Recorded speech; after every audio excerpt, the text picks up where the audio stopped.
Mittal is back. We both will have a formal introduction. We will introduce ourselves. Okay. Hi, Karnika from Delhi. Nitin from Dehradun. Amazing. Nice.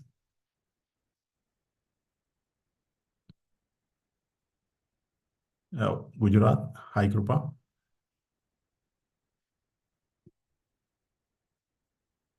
You have more people joining in.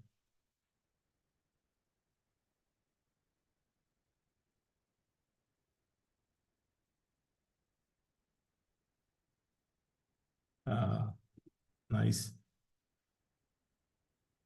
Hi, Mahinder. Yeah, you are from Telangana. Nice. Thank you.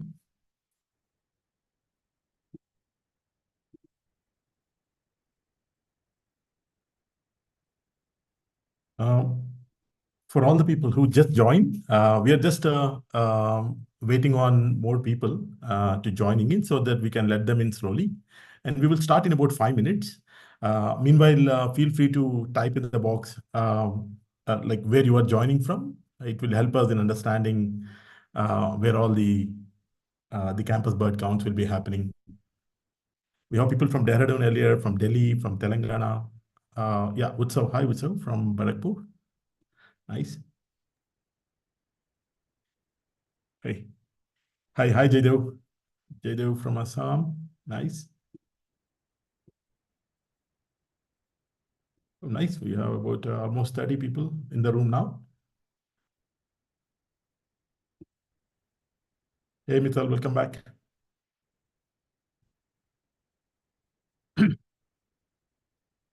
Oh, Ashok. Hi, Ashok from Anantapur, Andhra Pradesh. Avinash from Odisha. Nice. Hi, Avinash.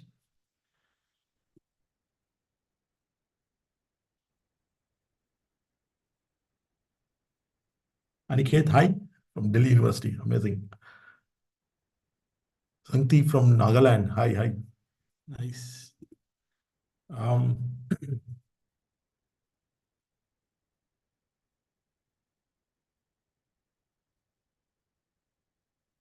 and yeah, I hope all of you have registered your campuses as a part of the campus bird count.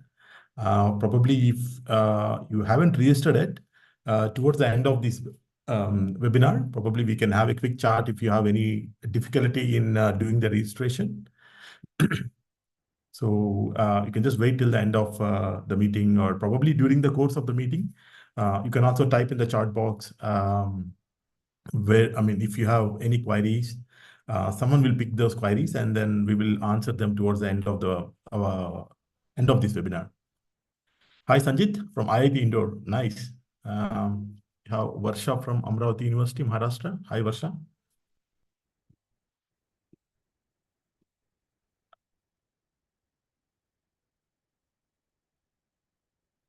Thank you. Almost now about people from about 7-8 states now in this meeting. Oh, amazing. So IISc Bangalore. Nice. Most of these institutions like ICES, IISc, and even IITs, um, amazingly doing this campus bird counts on a regular basis across the country. Hi, Shashikant, NIT Surathkal, Karnataka. Amazing. As I said earlier, we will be just discussing about the campus bird count in this webinar and some of the best practices. So towards the end of the webinar, we want to keep this more open to have a conversation with you all, so that if you have any queries, you can openly discuss with us. Also, any queries can be typed in the chat box here or on the YouTube live, and all the queries will be picked up, and we will try to answer as many as we can within the stipulated time. Also, towards the end of the conversation and this meeting, we will also provide a WhatsApp number of Bird Count India, where you can message all your queries and they will be answered. Hi, Subhash from Rajasthan. Nice. And you have Nilotpal. Okay, nice. Raja, are we ready to start?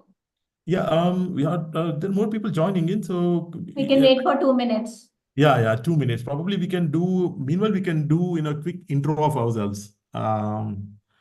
Or else we can wait for a couple of minutes and start. Yeah, just wait for 2 more minutes and then we can start. Wonderful. And meanwhile, those joining from YouTube, the live chat is on. So please type in where you're joining from, which state you're joining from. Also, it would be great if you could tell us whether this is the first time that you will be participating in Campus Word Count or you have already participated.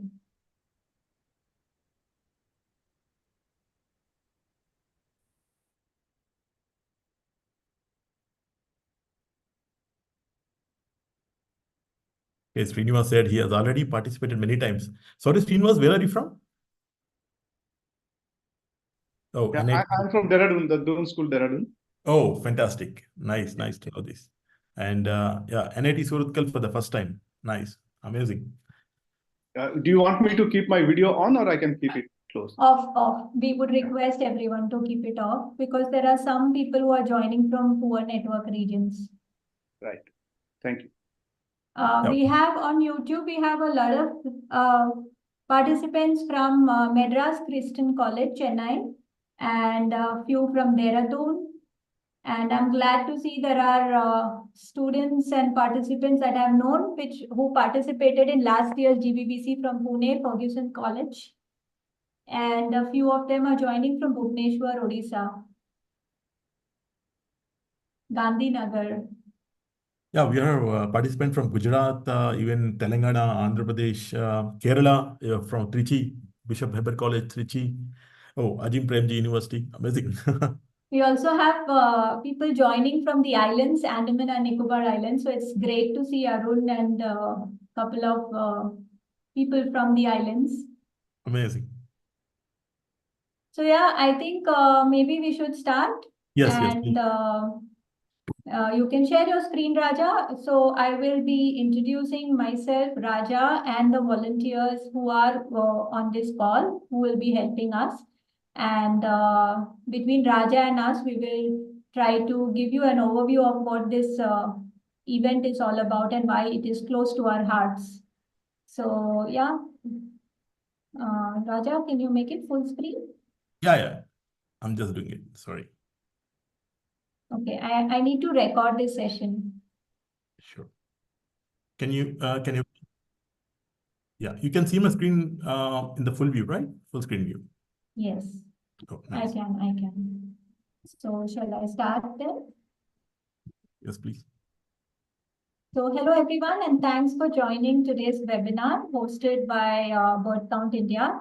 And we have Raja, thanks to him for agreeing to conduct this, to organize this. And he's part of the State of India Birds project. He's the project manager. But Raja also goes long way back when it comes to being an ardent bird watcher, an amazing naturalist, and a promoter of citizen science initiatives. So if you look at the iNaturalist portal, or if you look at the eBird profile of Raja, you will see that he's been regular in documentation. He also has this amazing interest of digging into old literature and finding what old time naturalists have written about the flora and fauna of India. And he's going to share some of uh, those nuggets with us. So thanks so much, Raja. And we also have Lakshmi Bharadwaj and we have Samar Ahmed who are volunteers on this call who are also ardent bird watchers. Lakshmi is from Chennai, Samar is from Uttarakhand, and they both right now she's in Andaman. So both of them will be helping us in this webinar. They will help answer your queries. They will and put some interesting links that we will be talking about. We will try to keep this session we'll try to finish it within 1 hour 15 minutes. And in case if we run out of time and not able to answer your questions, continue putting your questions in the YouTube chat or this chat, and we will try to answer those either within the recording of this webinar, or we will be contacting you personally and will be sending you the answers. Mittal, people are saying that they are not able to hear. Oh, they're not able to hear. I can hear But you. I mean, I can hear you clearly, no problem. Yeah, I can hear you. Are these people joining from YouTube who can't hear? No, here in Zoom. Okay, Um, so kindly check your mics once and also check if you can connect your headphones or something, because I think a lot of them can hear. Yeah, I think Okay. so. Yeah, If we can hear you. if there are people still having trouble watching this or hearing me, please go to the YouTube, and there I think there shouldn't be a problem. Maybe Lakshmi, you can just post the YouTube link in the chat box. Yeah, so that's it from now. I will pass it on to Raja, and Raja, you're going to start, or am I going to start? Okay, I will just anyway, I will just quickly explain about what we are going through today, and then you can quickly pick up GBBC, and then you can just push it back onto me. I will continue the campus bird count. Is that okay? Hey, so yeah, welcome everyone again, and thanks for the nice intro. I'm really humble. Thanks, Mittal. It is a privilege to come back and do any webinar or any kind of activity with Bird Count India. So in the webinar today, we're going to quickly look at the campus bird count and a little bit of history into the strategic bird counts that happened earlier. And then we will just walk through what can be done as a part of the campus bird count and how do they benefit the institutions and also the participants as well as the individuals. And then we will quickly look at some some best practices on what to do and what not to do and how to do things in the best possible way as a part of the campus bird count and contribute to the data collection. And then we will, towards the end, we will look at some demonstration on eBird app and also the Merlin app. I think most of you the participants know about eBird and Merlin applications, but maybe some of you are new to this whole campus bird count and you are doing it for the first time. So a little demonstration might help you in organizing and conducting this event in a better way. And then the last 10 minutes, probably we will pick some questions. So as I said earlier, feel free to type all the questions in the chat box here, or if you are joining from the YouTube or if you're watching the YouTube live, please put all your questions in the YouTube chat and they will be picked up. So I'm just passing it on back to Mittal to start the GBBC, like a little intro about the campus bird count, and then I will go into the details. Thank you. Yeah, Mittal, it's all yours now. Thanks, Raja. Is it all right if we continue using your presentation? Yeah, please, please. Anyway, I mean, this presentation is mostly contributed by Mittal and I made some changes. So yeah, thanks to Mittal.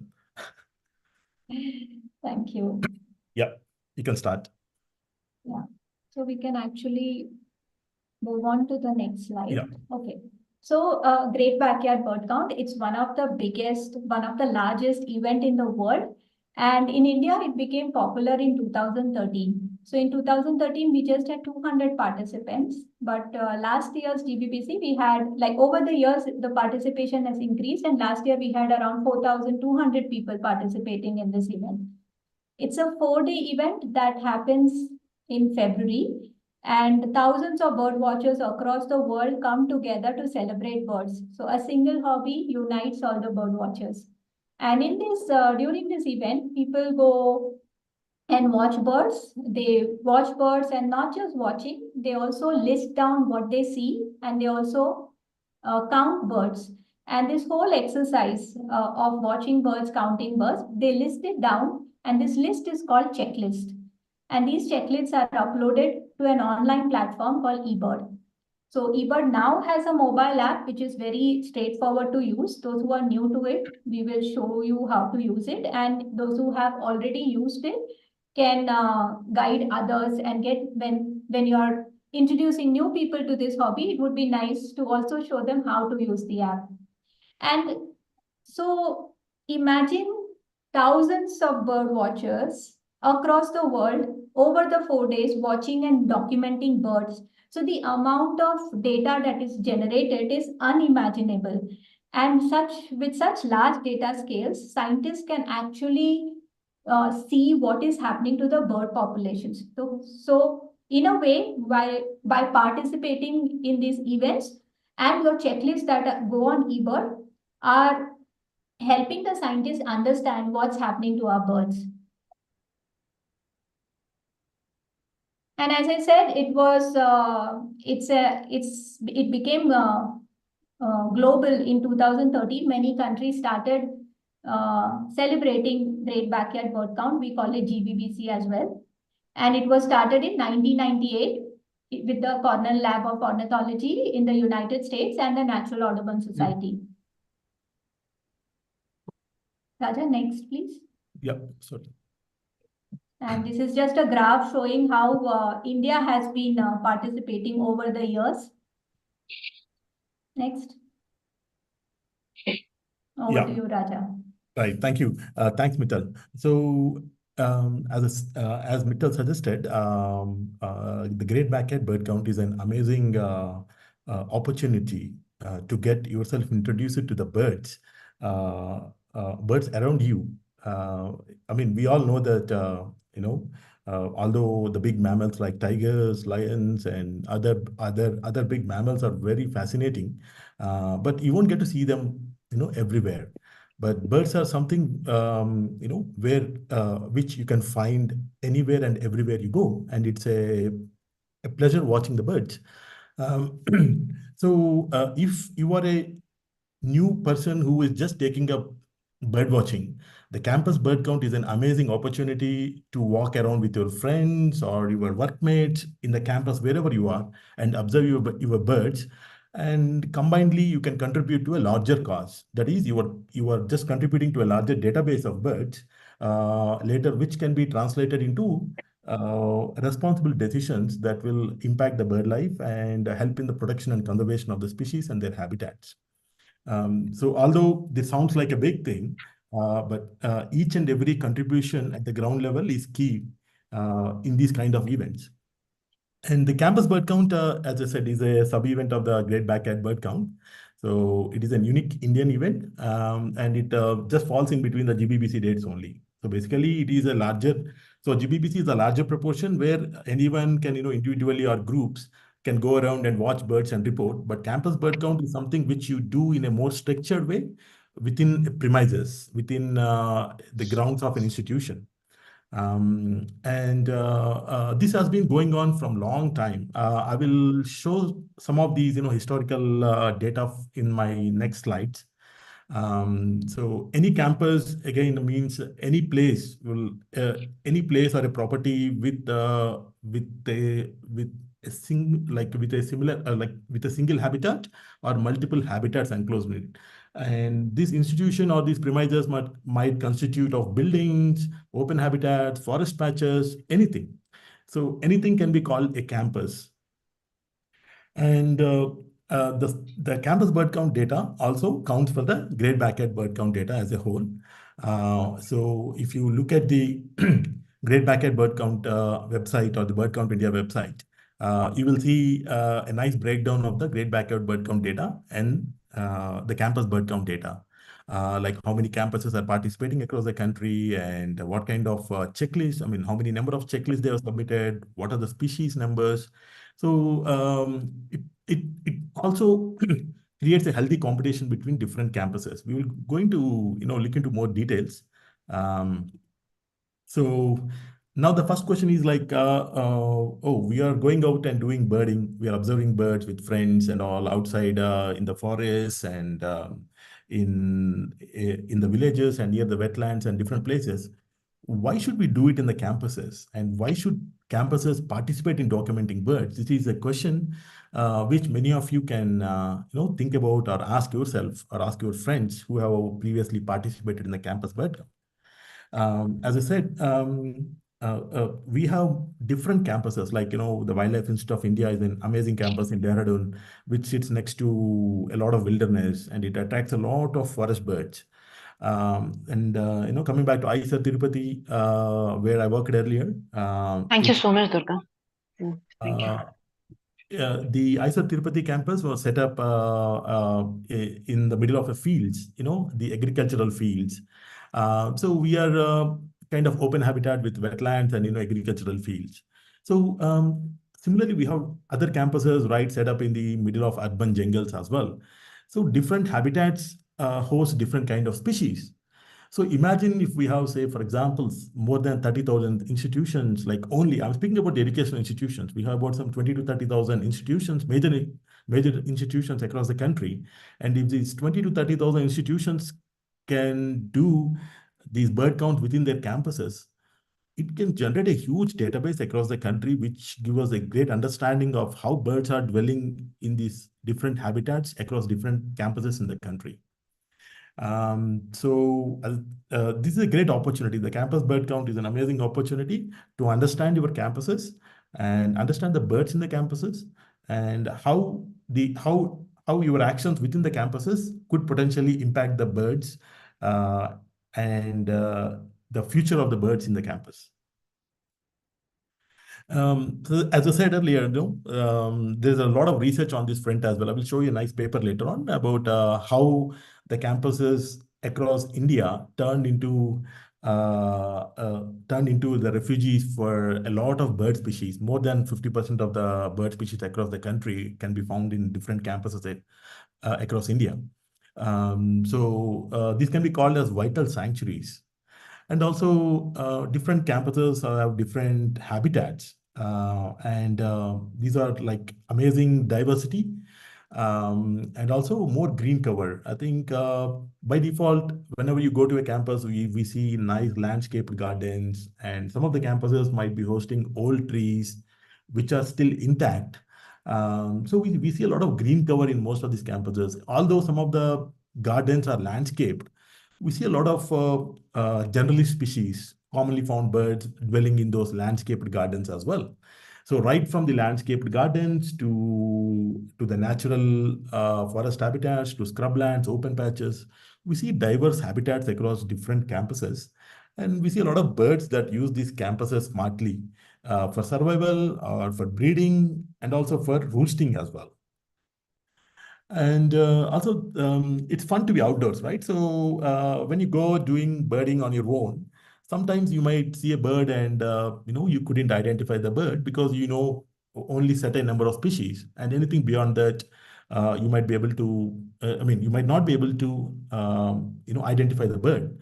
But when you go out within the campus with an goal or an agenda to document the species within your campus as a team, it is a lot of fun. You go out and watch birds, and when you don't know the ID, you can immediately revert to your friends. So you can have the discussion about the birds you see or hear, and then you can share knowledge about the identification features, how to identify certain species, their calls, and by the habitats and by behavior as well. So it is a lot of fun to be outdoors and going around campuses, explore your own backyard where you go out every day, study, work, do a lot of other things. And in the same place, you go out and observe birds, and you realize that there's a lot of bird life dwelling right outside your door. And as I said, the group activity brings people together, and you can make new friends. When you go to campuses and meet new people, it's a lot of fun. I mean, birds can connect people. For myself, I started conducting bird counts in about 4 universities or 4 higher educational institutions in Tirupati since 2019 regularly. And I met so many new friends in these campuses, people who I don't know before. So whenever I go out and take out for birding in the campus bird count, I make a lot of new friends in the student community and also in the like in the faculty community as well. And some of them are still tagging along with us with long birding trips, and we go out and share knowledge. And also sometimes these might lead to a lot of publications as well, yeah, scientific publications. So group activities always lead to networking, and networking is very important in terms of connecting people with similar interests and spread the joy of birding. And birds also connect us to a lot of other taxa, because whenever you go out and watch birds, you are not only watching birds, you are looking at trees, you are looking at plants, flowering trees, fruiting trees, you are looking at insects. So it opens new doors to a lot of other opportunities, and you can make new friends, and you will get introduced to a lot of new species and taxa around you. It's a lot of fun.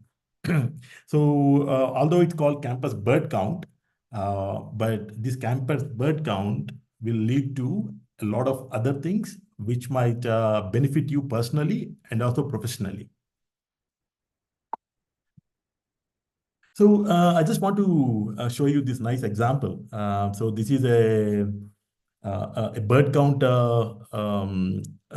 publication from 1915 from the United States. So I think, to my knowledge, this synchronized and systematic bird count has been happening since 1908 in the United States, and every year they make this nice publication of the results. This is from 1915, and you can see how much ground they have covered in 1915. I think except 3 states, almost all the states in the United States of America were covered in terms of bird counts. So I mean, there's a reason why now the US has so much of data in these last 100 years, that they are able to predict the migratory routes of the birds, and they are making these amazing migratory maps and predictions. And also they know when exactly to turn off the lights. So for example, the twin towers, where the twin towers were demolished, or they were brought down. The monument where they put up this big light, the scientists lately found out that the lights that put up there were attracting a lot of migratory birds. And these days, they know when exactly to turn off the light to help the migratory birds. So when you got a lot of data over a period of time, it helps us in understanding the bird movements, and also protects some of the key habitats that these migratory birds are using. On this front, I think India is very much behind, but in the last 10 years, we have picked up amazingly by support of, by taking the support of projects like Bird Count India. We managed to get into these Great Backyard bird counts and campus bird counts and generate a lot of data from the landscape. And also, most of you who use eBird, you know that the eBird app was developed there was a huge collaboration and support from the Cornell University. And if you look at this 1915 campus bird count data from the, the bird count exercise from the United States, the only university that contributed to a large data is the Cornell University in 1915. They very strategically divided their campus into plots. And since 1915, they have been generating the bird data of their campus. So on the right side, you can see this nice data they have accumulated. They have summarized the results in a nice way. They know how many species are nesting, in which block they are nesting, and how many pairs are there. So this kind of monitoring started happening in 1915 in the campuses in the US. And I think we are picking up really fast, and probably in the next 15 to 20 years, some of the campuses in the country like WII, ICERS, and also some of these campuses from Kerala, where the Kerala Bird Atlas happened. There's a lot of data from all these mostly happening places with a lot of birding community. I think in the next 15, 20 years, I'm sure we will be able to generate some quality data for the campuses across the country. And I just want to show you this example from the Indian perspective. So this is a nice a collation of data from 1884. So Evo Hume, most of you know that Hume is an amazing ornithologist in the British Indian time. And these red spots indicate all the officers of the British Empire collecting data from these locations across the country and sending them to Evo Hume for curation. So although we haven't done any strategical bird counts and exercises in those times, but we have certain amount of data covering most of the Indian landscape. This is backdated to 1884. Coming down to 2017, we have bird count of we have the Bird Count India project in India. Started much before, and by 2017 we have relatively decent amount of coverage of data from across the country. Except some places which haven't got much of birding community, most of the country was covered, and Kerala, Karnataka, Tamil Nadu was amazingly covered. And this is from 2007, and I'm sure 2023 the coverage was better, definitely. And most of the data until 2023 May, I think more than 3 crore bird records has now turned into the State of India birds, which has nicely created the data and presenting it back to the conservation community and also the public in an amazing way. I will just quickly go back to the campus bird count. I hope these historical snippets might help you in understanding the benefits of the long-term collection of bird data across the countries. So for people who are participating in the campus bird count for the first time, you might have this question of what exactly is a campus. So I just want to confirm this, that campus could be any institution or any organization, whether it's a commercial entity or an educational institution. So campus, the word campus refers to any grounds or buildings and spaces of a specific institution. It could be a university, factory, any recreational space, well, in any kind of setup with any kind of habitat, one or more habitats, that can be called as a campus, as simple as that.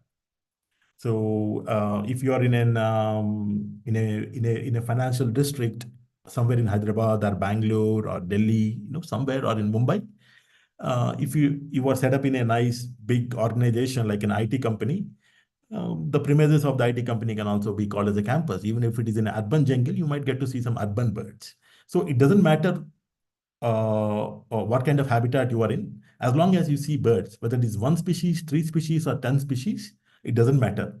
It can be called a campus, and whatever you see in that campus, whatever birds you can see in the campus can be observed, recorded, and submitted to eBird portal as a part of the campus bird count. So why campus bird count, and what are the benefits? So I think we fairly discussed about why campus bird count. So let's look at what are the benefits of the campus bird count. Okay. So we are doing it in all the campuses or the institutions, right? So there are two kinds of benefits. I'm just trying to segregate the benefits into two parts. One is the institutional benefits. So you imagine if you collect the bird data from the campus over a period of 3 years. That means you participate in the campus bird count every year in February, and you collected data over 3 years. So you have a fair idea of what birds you can come across in the campus in the month of February, right? So you have created a baseline data. Taking that data, you can nicely do the campus biodiversity monitorings, right? Not only birds, you can participate in the Big Butterfly Month that happens globally in September every year, and you can collect the butterfly data. Similarly with the Moth Week. So not only birds, beyond birds, you can do a lot of other things in the campus by these kind of strategic team activities that happens in your campus. With all the data, you can do campus biodiversity monitoring, not only bird monitoring, but also the biodiversity monitoring. And campus bird counts are an amazing way to start up these kind of monitoring sessions or monitoring projects within the campus. So the institution can get benefited in terms, because they will have these biodiversity data very handy. They can create the campus biodiversity registers. It can go on to the institutional annual reports. And the sustainable, I mean, nowadays, these sustainable development goals, SDGs are a big thing. So all this data you collect as a part of these campus bird count or the butterfly count or the moth weeks can go on to the institutional level, yeah, sustainable development goals and all these things. And also birds are an excellent indicators of the health of the ecosystems. I think everyone agree with me on this. So specifically campus bird count with the data, you can keep in check on the health of the campus or the institution itself. Like so if there's a lot of construction activities, you can do birding during that time and compare that data with the places where there is no construction in the campus, and you can compare and see how the disturbances are impacting the birds, and also the planting of the invasive species of tree. So there are a lot of things one can do with this kind of data. Raja, just to give you a heads up that we are at 7:05 Oh, p.m. okay. I'm just wrapping up in 10 minutes. Okay. And also with this data, we can do scientific publications, and a lot of habitat management can be done. What to plant, what not to plant, depending upon the bird diversity, whether fruiting trees and flowering trees. These can be consulted with the campus ecologist, and then responsible decisions can be made. And largely this data can link to the climate change monitoring in the within the campus. So these are different things at the institutional level, like different benefits at the institutional level, and also at the individual level. This is a great educational opportunity. You know your birds, and you know what birds can be seen in your campus at home, and you can spread the joy of birding. You can engage your friends, family in bird watching and educate them about the birds and the value of birds. And also, yeah, so as I said, the conservation awareness by awareness sessions, you can go back and share the knowledge with people and create awareness, which might lead your friends and family to participate in the future bird counts, contributing to the conservation of the birds and the habitats. And also community engagement can be covered, and also citizen science. So people can become scientists. You just use your campus data, and you can actually collect it over a period of time strategically, whether it is seasonality. You can look at the abundancy, you can look at the diversity, and probably it will lead to some scientific publications. And also birding gives us a lot of stress relief. So it actually promotes the well-being of the student community within the campus. So whenever you feel that your pressure is due to exams or coursework or whatever, pick up your binocs, go out and watch birds. It's a lot of fun, and it is a big stress buster. So yeah, this is a nice slide. This is the data from, I think, 2023. So you collect bird data from your campus as a part of the campus bird count. And similarly, there will be a lot of institutions that will be collecting the bird data from across the country. So you can create a friendly competition. So for example, ICER has been competing with, ICER Tirupati has been competing with Wildlife Institute of India for the past 4 years. But we never able to beat them, but we always are in the top 3 or 4. And Kerala Agricultural University is amazing in terms of the number of checklists they are generating from one campus. So if you have friends in different campuses across the country, you can communicate with them. You can see where they are. You can keep the competition open and keep on competing with them every year. So these are some of the scientific publications. So as I said, more than half of Indian bird species are in academic campuses, says WI study. So this is a nice study. You can look for this journal publication and go through it. It gives an amazing data. And these are some of these, just with the data from the campuses, they made scientific publications. So most of us normally overlook the birds in the campuses, but if you systematically collect the data, these can lead to the scientific publications. And also not only the educational institutions, but the zoo parks are home to a lot of biodiversity. So this is the Nandankan Zoo Park from Odisha. Just from the zoo, 182 species are recorded. And these are the campus hotspots. So whenever you are visiting the zoo, you can just go to eBird, check the species list, and if you have any lifers, you can track them, you can pitch them in the zoos. Also, as I said earlier, not only birds, you will come across a lot of other species. So from my experiences during my bird walks as a part of GBBC and CBC, I took many people out across different parts of Andhra Pradesh, and we came across some of these amazing finds, not only birds. So we found this Malabar raven in the Eastern Ghats of Andhra Pradesh. So it was found, it was thought to be Western Ghats endemic, but we found it in the Eastern Ghats of Andhra Pradesh. And when I went to GBBC in 2021, I was casually photographed this forest nomia bee, and it turned out to be the westernmost distribution of the species in the world. So, I mean, westernmost distribution of the record of the species in the globe. So I was like really, excited. So similarly, the snake, this wine snake is only the first record for Andhra Pradesh. One of the girls who was doing birding with us, she saw the snake and she photographed the snake, and it turned out to be the first record for Andhra Pradesh, and probably the distribution extension of the species outside Madhya Pradesh, Gujarat, and Odisha. There were no records earlier in Andhra. So when you are out in watching birds, you can see a lot of other things that might lead to some exciting finds, and you can have the sense of achievement whenever you come across these kind of findings.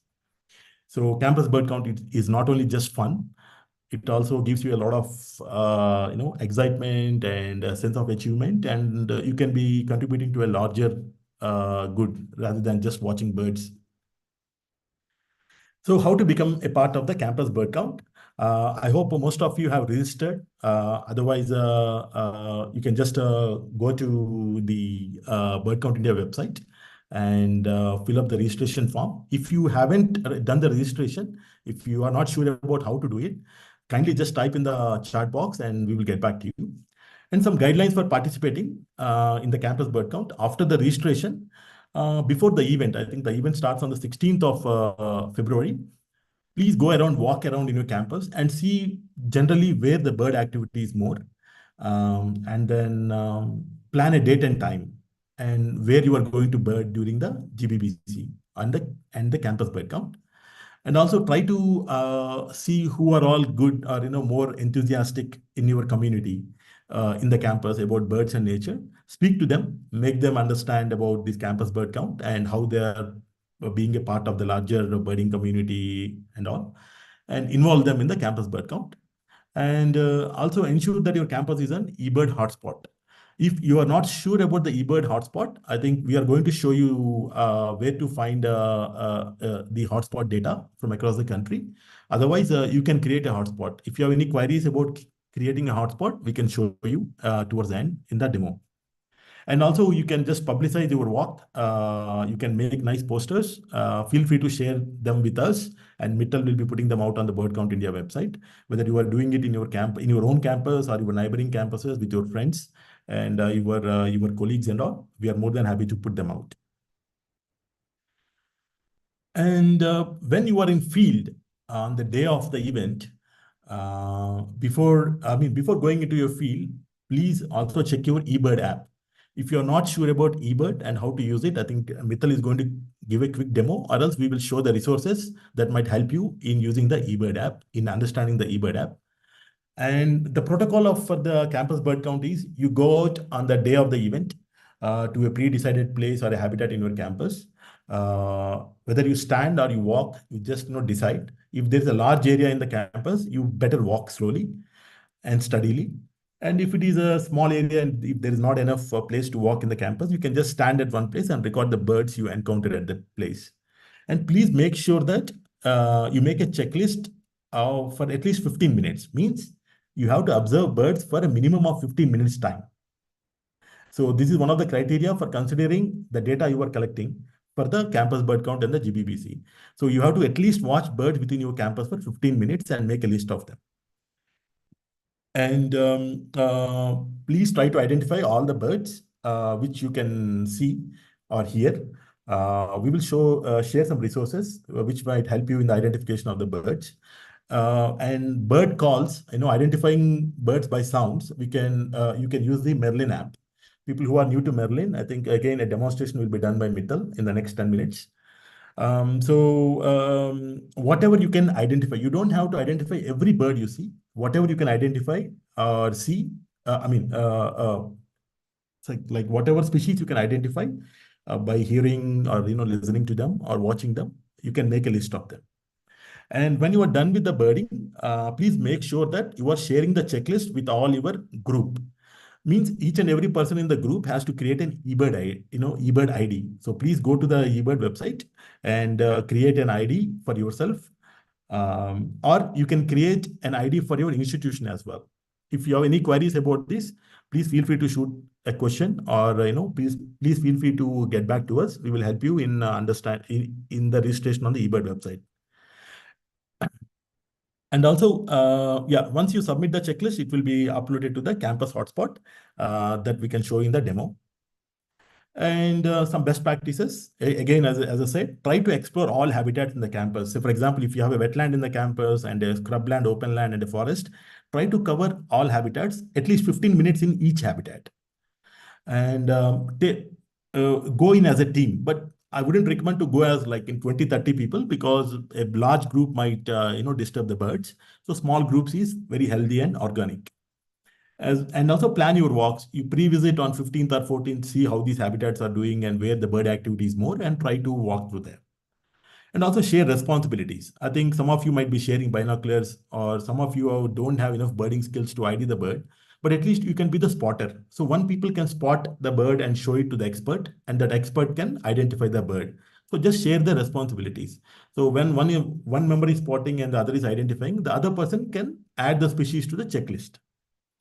And also avoid repetitive counts. If you walk in a path and record some about 10 species, and due to the space constraints, if you have to walk back in the same path and see the same species, please don't add to the checklist, because it's going to be a duplication of data. Try to avoid as much as possible to walk back in the same place, or if you have to walk back in the same path, please avoid recording the same species again and again. And also use Merlin ID for, Merlin app for the bird ID help. Whenever you listen a bird, Merlin can help you in identifying the species. And once you are done with this, with your campus bird count event, you can write a nice blog or a write-up, share your experience within the campus, and share it with Bird Count India, and it will be put up on the website so that more people can get inspired next year through your experiences. And anything, if you're unsure, please ask for help. You have the local coordinators or the state coordinators for every state. Please contact them, and they will be of great help to you. Okay, so these are the best practices. And so people who don't know Merlin, please download Merlin. They're available on both for iPhones and Android, and also the eBird app. I think Mittal is going to do a demonstration quickly of the eBird app and Merlin. I think that's it for now, Mittal. I'm just handing over to you. Thank you. For the slight delay. Thank you, Raja. So we just have 15 minutes, and I would like to take a poll from a quick round of answers from the audience on Zoom and also on YouTube. There are three things that we can go to. We can either see a demo on how to use the Merlin Bird ID app. We can see a demo on how to use eBird, or we can do a demo on how to register for a campus bird count. So 1, 2, 3. Merlin, eBird, and third one is campus registration. So please put in the chat box which of these three topics you would like, and the majority of them we will consider and show you that in the next 15 minutes. So you said one is Merlin? Okay. First is Merlin, second is eBird, and third is campus registration. Even though if all three are important, we can just cover one, and the others, how to use it, we can share some videos on the YouTube description of after this video is recorded and uploaded. We can put it in the description for the other two resources. I think Raja and Lakshmi, you can keep an eye on what people are typing on the Zoom, and I will check the YouTube. Yeah. I think most of them are going for Merlin so far. Let's see. I think we're still waiting on more people to respond. How to know your campus list? Hey, I can answer some of the questions in the chat. Okay, is that okay? Yeah, you can. We also have a document. Okay. For me on YouTube, there are a lot of people asking for 3 campus registration process. Okay.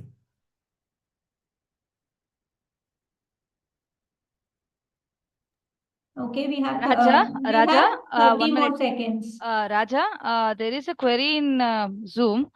Avinash Nayak says that he has registered for CBC form, but his list is not his registration is not seen in the list, campus listed. So what to do? He's asking. He's from Odisha University of Agriculture and Technology. So I would suggest that people who have registered can't see their registration. It could be due to some missing information. Please, there is a contact number in the registration form, a WhatsApp number. Send a message on the WhatsApp number and somebody will check on your registrations and they will communicate with you. Anil Chitre wants to know that. Lakshmi, we are not taking answers right now. We are just taking a quick poll on how what people want to see in the next 10 minutes. So we will keep the answers. We'll have the answers towards the end. Yeah. So for me, most of the YouTube participants are asking for registration. Raja, what about you over there?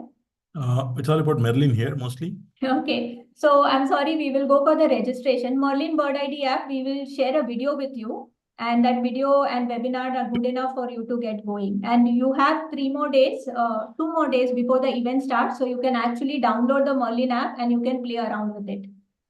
Okay, so I'm going to share my screen. Cool. That's nice.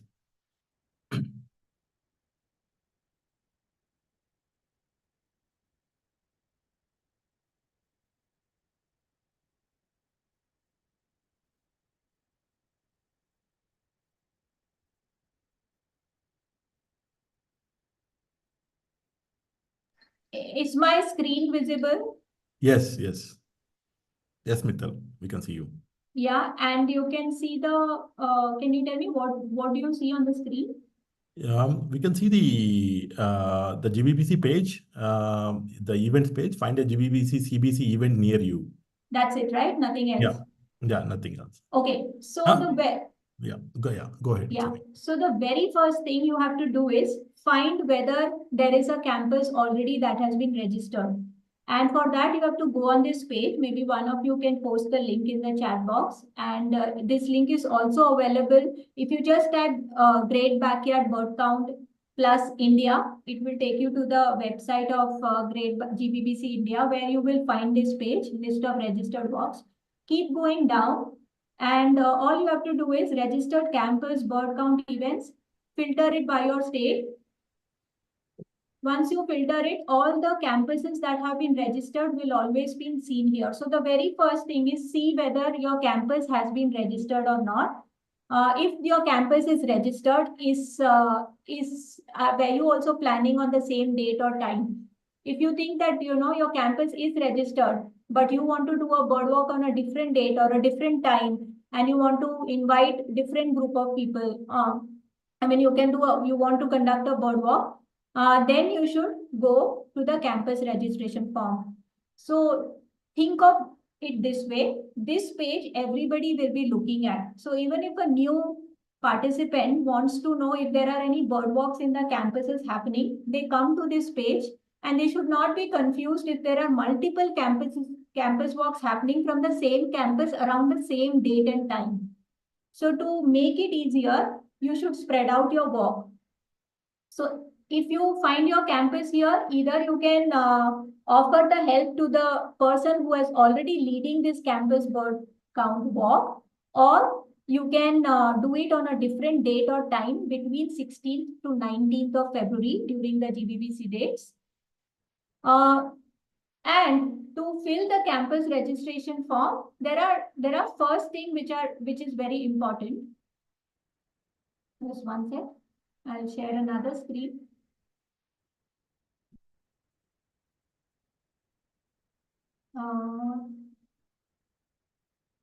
Raja, let me know if you can see the form. Yeah, we can see the form. You can see the form, right? Yes, we can. Okay. So this is the form, and I will just do a demo of how to fill the form. So I'm going to type my email ID. I'm going to select a state, Go next. Is your campus already an eBird hotspot? If so, it must appear in this sheet or go to the specific sheet of your state. So for a minute, just forget this sheet. Is your campus already an eBird hotspot? How will you know whether it's an eBird hotspot? So there are two ways. So go to the eBird website, eBird. Let me just type it again. Raja, can you see the eBird India website? Yes, we can clearly. Okay. So yeah, you're on the eBird India website. I have an eBird account, so I have signed into my account and I go to Explore. In the Explore, if you can see this Explore hotspots.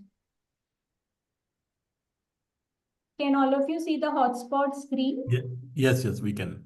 Yeah, so let me see if I say ICER Tirupati. I want to know if ICER Tirupati is a hotspot or not. Yeah, it is. IIS here. Yeah. So there are two campuses in ICER Tirupati. So these are already a hotspot. I can click one of them. And once that is open, I can just click on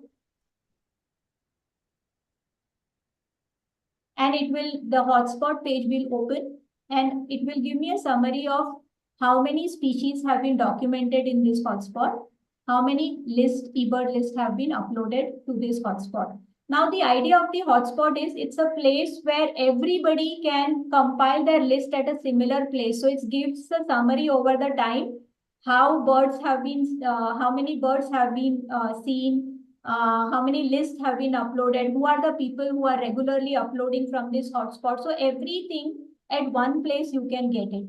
And similarly, it is benefit for other people also. So for example, if some student is visiting Andhra Pradesh for some workshop and they have some days they want to do birding, they can actually look at what hotspots are there near them.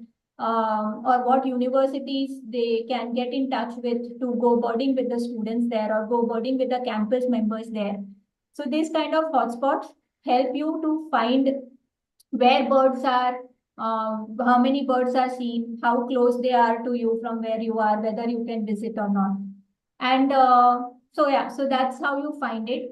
If you do not find by this method, if you go here to explore hotspots and if you cannot find your hotspot even after typing the name, the other method is go to explore.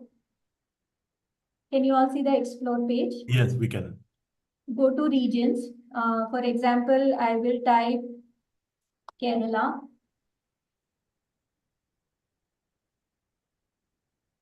I can also change to a district. Maybe let me try a district.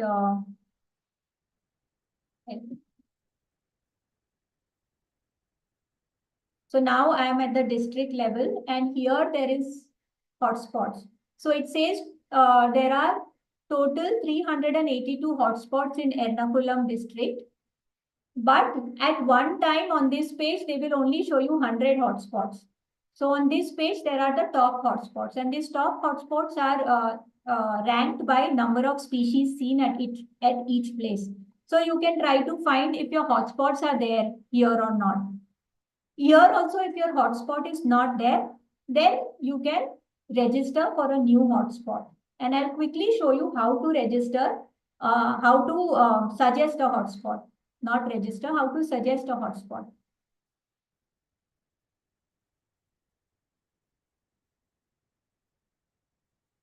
Can you all see the eBird India page?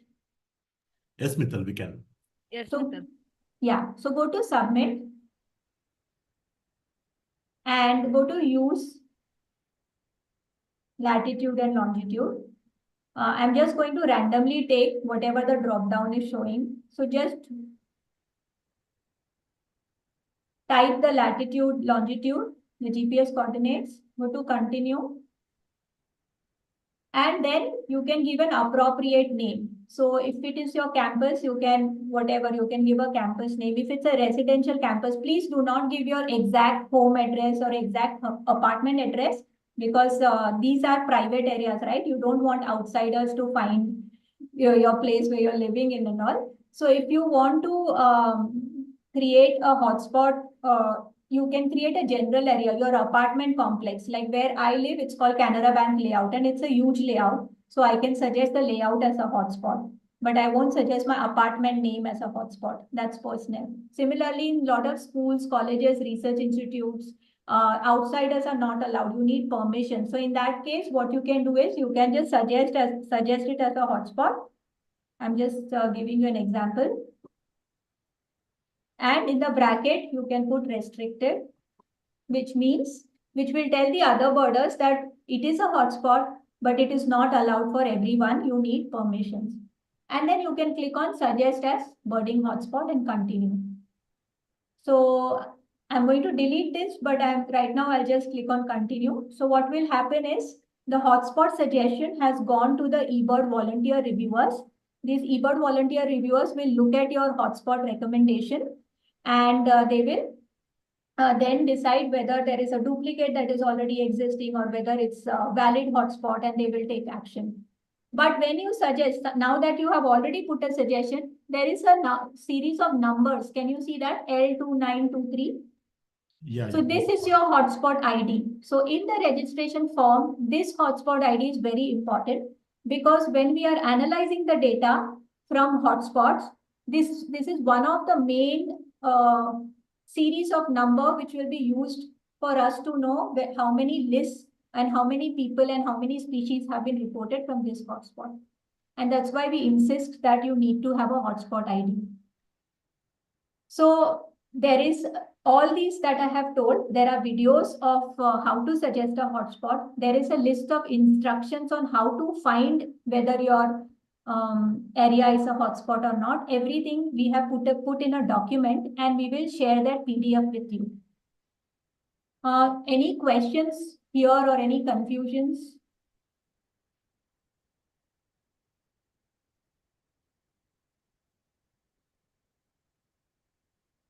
Any, Raja, are you getting any questions in the chat box? Yeah, I think some of the questions were already answered and clarified. It's about how many checklists we can make. Can I quickly go through a couple of questions? Yeah, sure. We can take 5 minutes for the questions. Right. So one of the first questions by Jalpan is, for a particular area of the campus, whether it would be appropriate to create a checklist of 15 minutes, or we can make only one checklist for a particular habitat during the walk. Do you want to take that? Yeah. So Jalpan, so you can make any number of checklists as long as they're not overlapping, like, done by people in the same time. At the same time. So the minimum time for any checklist should be 15 minutes. So you complete that 15 minutes checklist. So you are walking through a park in your campus. So you make a 15-minute checklist, and then you move on to the next place and you continue making another 15-minute checklist. It's up to you. Normally what we would recommend is, whenever you change, whenever the habitat changes, it's better to make a new checklist. But ensure that for the campus bird count on the GBBC event, a checklist should be minimum of 15 minutes. Beyond 15 minutes, you can make a 1 hour checklist. It's up to you, as long as you are in the same habitat. But if the habitat changes, it's always recommended to do a new checklist. Okay. I hope this clarifies your question. Raja, there is a question in the YouTube. Biswas Thapa says that he didn't see any of his state in GBBC website, which means it has not been created by anyone. You mean he cannot see his state? Yeah, he cannot see his state in the GBBC website. Does that mean that his state has not been registered or something? Yes, it is possible if there is no one conducting a bird walk there, and if there are people conducting but they have not filled the registration form, then their name will not appear on the website. So all the registered walks that you see on the website is only possible if you fill the registration form and all the entries are correct.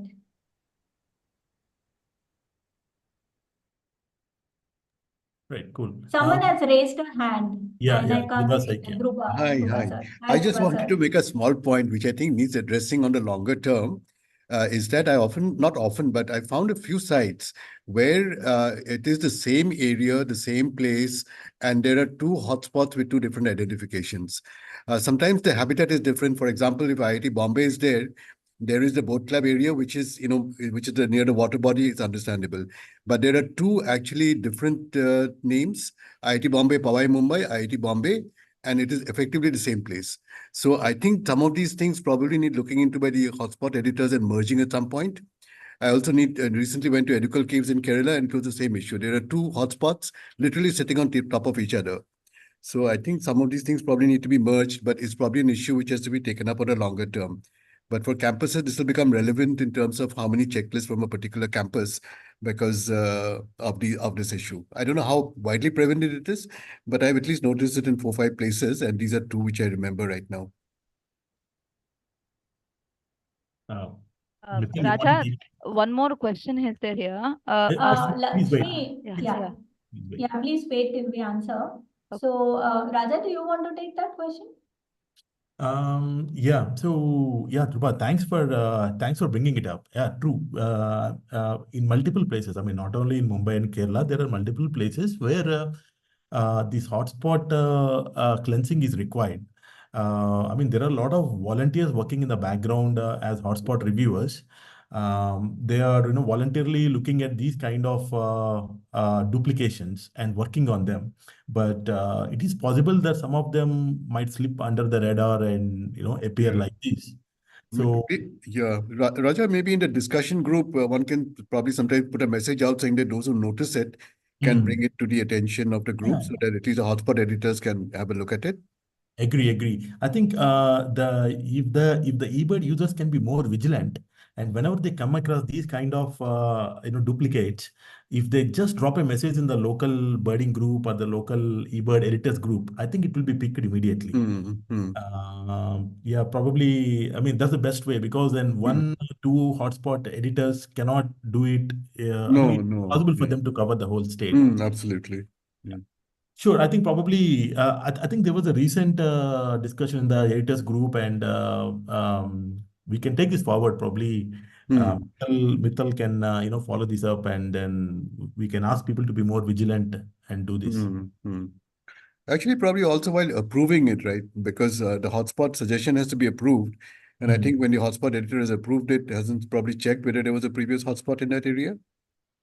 Yeah, that is also sometimes, I mean, agree, that need to be checked. I mean, that is the protocol actually. That's what we all do.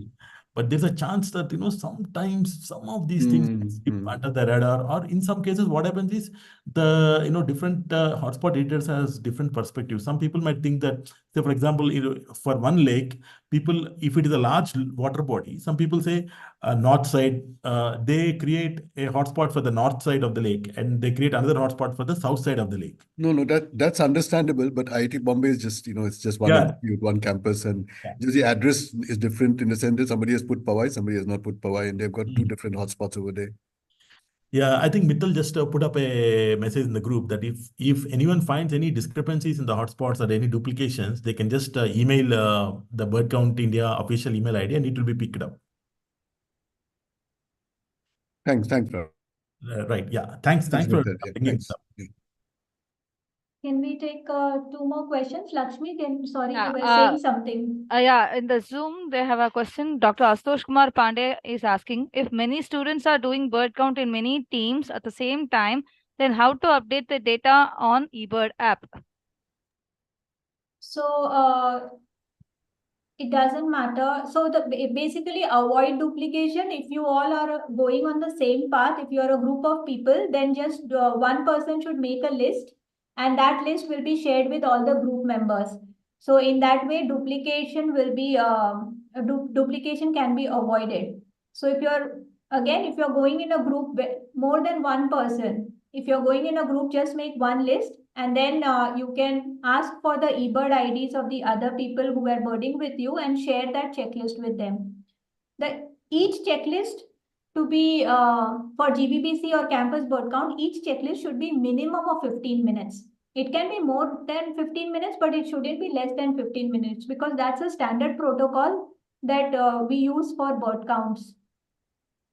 Yeah, Mittal, I just want to add one more thing quickly. So if it is a small campus and if you are two teams, say for example, if two teams got split and went in two different directions, and one team is in the front side of a library building and the other team is just behind the library building, there's no point in creating, two checklists, because it's very likely the birds from the front of the building can easily be seen by the people in the back of the building, or the birds can fly to the back of the building as well.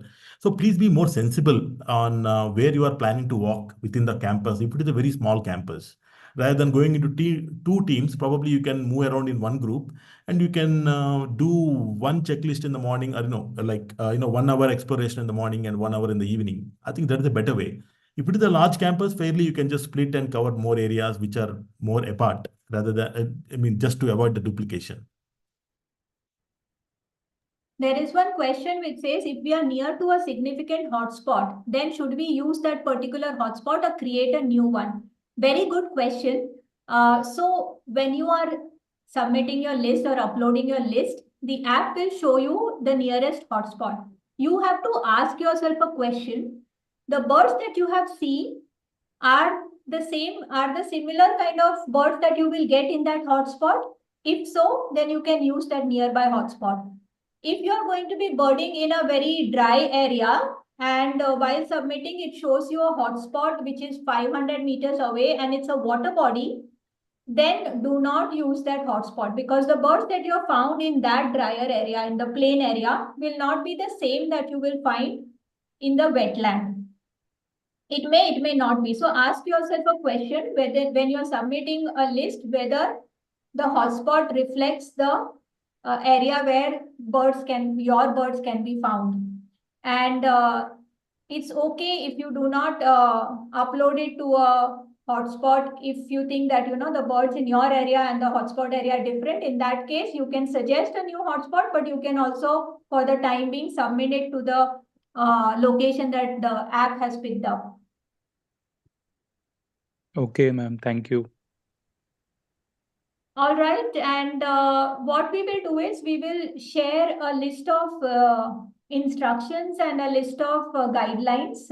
We'll create a we already have a document. We will post it into the YouTube, this YouTube chat, this YouTube recording. And in case if you do not get that, please send us an email or send us a message on the WhatsApp number and we can share it with you. Yeah, I have just posted the link to the sheet, which has the complete list of resources, like the links to the resources in the chat box. Mittal, I think people can just save that link and look at the contents of the link. It is very useful for both experienced birders to spread the joy of birding and share with others. And also new birders can fairly, get benefited, because there's a lot of resources on eBird, Merlin, and webinar recordings as well. So please feel free to refer to the sheet. Well, thank you very much. And I think we will end this talk. Happy Great Backyard Bird Count and Campus Bird Count. And thanks for joining this webinar. And continue your discussion. Our YouTube chat is still open. So you can log in there and you can still continue asking your questions and we'll try to answer them. Thank you, Raja, for holding this webinar and for answering patiently to all questions. Thank you, Lakshmi, for taking time out from your busy schedule and helping us in this webinar. And thanks to all the participants. Yeah, thanks. Thanks a lot, Mittal, and thanks, Lakshmi. Thanks everyone for joining, and this is a great opportunity again with the Bird Count India. Thank you.